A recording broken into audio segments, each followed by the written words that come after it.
potensi naturalisasi bek Leeds United, Pascal Struijk, ke timnas Indonesia, serta peran pelatih Patrick Kluivert dalam proses ini. Kabar mengejutkan datang dari Eropa Timur. Timnas Rusia dikabarkan tertarik untuk menggelar laga uji coba melawan timnas Indonesia.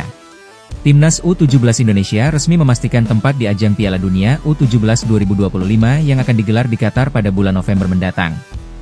Tiket ke turnamen prestisius ini diraih berkat keberhasilan mereka mencapai babak perempat final Piala Asia U17.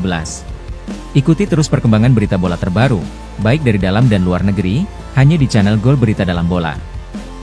Guys, jangan lupa like, komen dan subscribe, agar kalian Sobat Garuda tidak ketinggalan berita seputar tim Garuda dan sepak bola dunia. Potensi naturalisasi bek Leeds United, Pascal Struijk, ke timnas Indonesia, serta peran pelatih Patrick Kluivert dalam proses ini. Pascal Augustus Struijk lahir pada 11 Agustus 1999 di Deurne, Belgia. Ia memiliki tinggi badan 1,90 meter dan berposisi sebagai bek tengah. Struijk memulai karir sepak bolanya di Akademi ADO Den Haag, kemudian melanjutkan ke Ajax Amsterdam sebelum bergabung dengan Leeds United pada tahun 2018. Sejak bergabung dengan Leeds, Struijk telah mencatatkan lebih dari 140 penampilan dan mencetak 12 gol. Ia dikenal sebagai pemain serba bisa, mampu bermain sebagai bek tengah, bek kiri, maupun gelandang bertahan. Struijk memiliki darah Indonesia dari kakek dan neneknya di pihak ayah yang berasal dari Hindia Belanda. Meskipun lahir dan besar di Eropa, ia mengakui memiliki ikatan emosional dengan Indonesia. Dalam sebuah wawancara, Struijk mengatakan, "Saya harus akui, terkadang saya merasa orang Indonesia, tapi terkadang tidak." Struijk diketahui memiliki darah Indonesia dari kakek dan nenek pihak sang ayah. Namanya santer dikaitkan dengan skuad Garuda karena komentarnya di Instagram rekannya di Leeds United, Joel Piroe. Dia menyebut Joel Piroe sebagai penyerang Indonesia. Pemain Indonesia, sambil menyertakan emot ikon bendera merah putih. Tak lama kemudian giliran Joel Piroe yang mengomentari akun Instagram Struijk. Indonesia memanggil, tulis Joel Piroe. Pada Oktober 2024, Struijk mengunggah bendera merah putih di akun Instagramnya, yang memicu spekulasi tentang kemungkinan ia memperkuat timnas Indonesia. Rekannya di Leeds, Joel Piroe, bahkan berkomentar, Indonesia memanggil, yang semakin memperkuat spekulasi tersebut. Patrick Kluivert resmi ditunjuk sebagai pelatih kepala timnas Indonesia pada Januari 2025. Sebagai mantan striker top Belanda dan Barcelona, Kluivert membawa pengalaman dan jaringan luas di dunia sepak bola Eropa. Menurut anggota Exco PSSI, Arya Sinulinga, Kluivert memiliki peran penting dalam mendekati pemain-pemain keturunan Indonesia di Eropa untuk bergabung dengan timnas. Dengan kualitasnya sebagai pelatih kepala, Kluivert nanti yang akan melobi pemain-pemain diaspora, ujar Arya. PSSI telah menunjukkan minat untuk menaturalisasi Pascal Struijk, terlihat di pertandingan Oxford versus Leeds, ditemani Patrick Kluivert. Kehadiran sang pelatih menambah bobot rumor, ada diskusi penting di balik layar. Mungkinkah kedatangan Patrick Kluivert dalam pertandingan Leeds United melawan Oxford United akan mengubah pemikiran Pascal Struijk? Dengan latar belakang dan kualitas yang dimiliki, Struijk dianggap sebagai kandidat ideal untuk memperkuat lini belakang timnas Indonesia.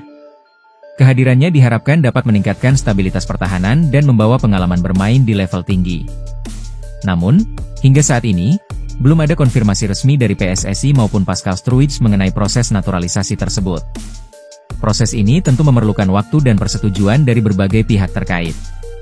Kabar mengenai potensi naturalisasi Pascal Struijk ke timnas Indonesia menjadi angin segar bagi pecinta sepak bola tanah air. Dengan dukungan dari pelatih Patrick Kluivert dan PSSI, diharapkan proses ini dapat berjalan lancar dan membawa dampak positif bagi prestasi timnas Indonesia di masa depan. Kabar mengejutkan datang dari Eropa Timur. Timnas Rusia dikabarkan tertarik untuk menggelar laga uji coba melawan timnas Indonesia. Tak hanya di level senior, Rusia juga disebut ingin menjajal kekuatan Indonesia di level kelompok umur, yakni U17 dan U20. Media-media Rusia bahkan telah mulai memberitakan kemungkinan laga persahabatan ini yang dijadwalkan akan berlangsung pada September 2025. Jika benar terjadi, ini akan menjadi pertemuan bersejarah bagi kedua negara di level sepak bola internasional. Akun X resmi Voice of Russia menyebut, "Kami telah menerima informasi bahwa timnas Indonesia berencana melakukan pertandingan persahabatan melawan Rusia, Uzbekistan, dan Kazakhstan." Masih dari kawasan Eurasia, Uzbekistan dan Kazakhstan menjadi dua negara lainnya yang disebut tertarik menjadi lawan uji coba Indonesia. Kedua negara ini adalah kontestan kuat di kawasan Asia Tengah, Dengan Uzbekistan dikenal sebagai langganan semifinal Piala Asia U23 dan tim senior yang cukup konsisten. Namun, hingga kini format pertandingan melawan kedua negara tersebut belum diumumkan secara resmi oleh PSSI. Apakah akan digelar di Indonesia atau tandang ke luar negeri? Semuanya masih dalam tahap pembahasan. Dua lawan potensial lainnya datang dari kawasan Asia Tenggara dan Timur Tengah, Malaysia dan Lebanon.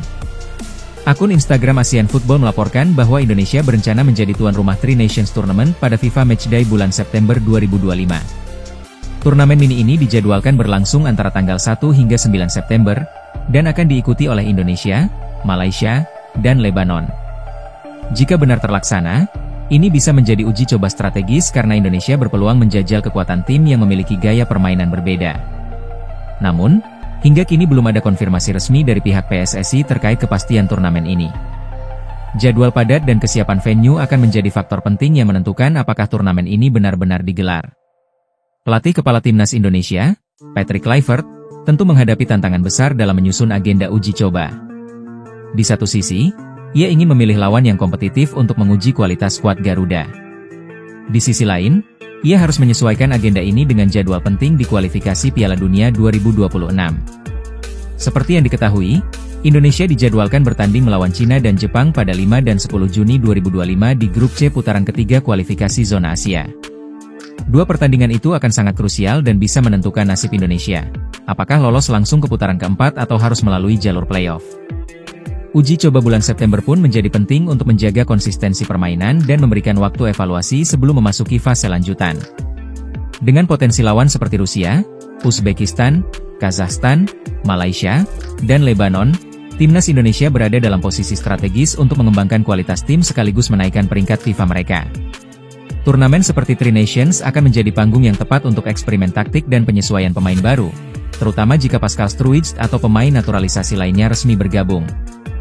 Namun yang lebih penting, laga-laga ini akan menjadi persiapan vital dalam mimpi besar timnas Indonesia, menembus Piala Dunia 2026. Timnas U17 Indonesia resmi memastikan tempat di ajang Piala Dunia U17 2025 yang akan digelar di Qatar pada bulan November mendatang. Tiket ke turnamen prestisius ini diraih berkat keberhasilan mereka mencapai babak perempat final Piala Asia U17. Di fase grup Piala Asia U17, skuad Garuda Muda tampil memukau. Mereka mengalahkan 3 tim sekaligus, Korea Selatan, Yaman, dan Afghanistan. Hasil sempurna itu mengantar Indonesia ke perempat final, dan secara otomatis mengamankan slot di Piala Dunia. Keberhasilan ini tentu tidak lepas dari racikan strategi pelatih kepala timnas U17, Nova Arianto. Sosok yang sebelumnya dikenal sebagai bek tangguh ini kini menjelma menjadi arsitek lapangan yang jeli dalam membaca permainan lawan. Salah satu momen paling dramatis terjadi saat Indonesia mengalahkan Korea Selatan. Dalam laga tersebut, Garuda Muda digempur habis-habisan selama 90 menit. Namun, melalui satu serangan balik yang efektif di menit akhir, mereka berhasil mencuri kemenangan. Bek timnas U17, Matt Baker, mengungkapkan kekagumannya pada kecerdasan sang pelatih. Sangat jelas bahwa taktik kami berbasis counter attack. Kami menunggu lebih dalam dan mengalahkan lawan dengan counter attack. Dan ketika level lawan di bawah kami berusaha untuk press mereka dan memainkan bola kembali. Dalam wawancara yang sama, Matt Baker juga menyoroti perbedaan besar antara gaya bermain di klub dan di timnas. Di klubnya, Matt terbiasa dengan sistem yang menekankan penguasaan bola dan tekanan tinggi. Namun, di bawah asuhan Coach Nova, ia belajar beradaptasi dengan sistem taktik yang lebih fleksibel dan berdasarkan pada kekuatan lawan. Mungkin aku inginnya main di timnas seperti di klub, tapi ini berbeda jauh. Kami tidak selalu menguasai bola, tapi kami tahu kapan harus bertahan dan kapan menyerang. Itu yang membuat kami efektif, tambah Matt. Tak hanya piawai dalam strategi, Nova Arianto juga dikenal sebagai pelatih yang mampu menciptakan atmosfer tim yang sehat. Ia memberikan rasa percaya diri kepada para pemain muda agar tidak takut membuat kesalahan dan berani bertanya. Coach Nova selalu punya pemikiran positif. Dia berusaha membantu semua pemain untuk mengeluarkan potensi terbaik, ujar Matt Baker lagi.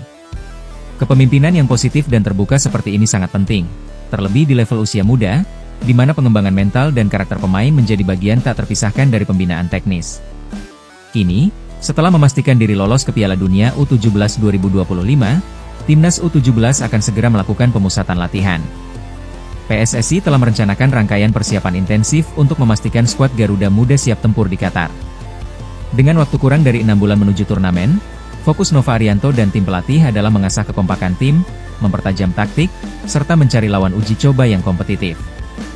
Keberhasilan timnas U17 melaju ke Piala Dunia disambut antusias oleh publik sepak bola Indonesia. Banyak yang menaruh harapan besar agar generasi muda ini bisa tampil membanggakan di panggung dunia, sekaligus menjadi cikal bakal kekuatan timnas senior di masa depan. Nova Arianto kini menjadi salah satu sosok yang paling dihormati dalam dunia kepelatihan nasional. Konsistensinya dalam membina pemain muda dan kemampuannya mengadaptasi strategi membuat banyak pihak berharap ia diberi peran lebih besar dalam proyek jangka panjang sepak bola Indonesia. Mari kita doakan dan dukung penuh perjuangan Garuda Muda di Piala Dunia U17 2025 mendatang. Dan semoga Coach Nova Arianto terus menjadi inspirasi dalam memajukan sepak bola Indonesia. Guys, jangan lupa like, komen, dan subscribe. Terima kasih.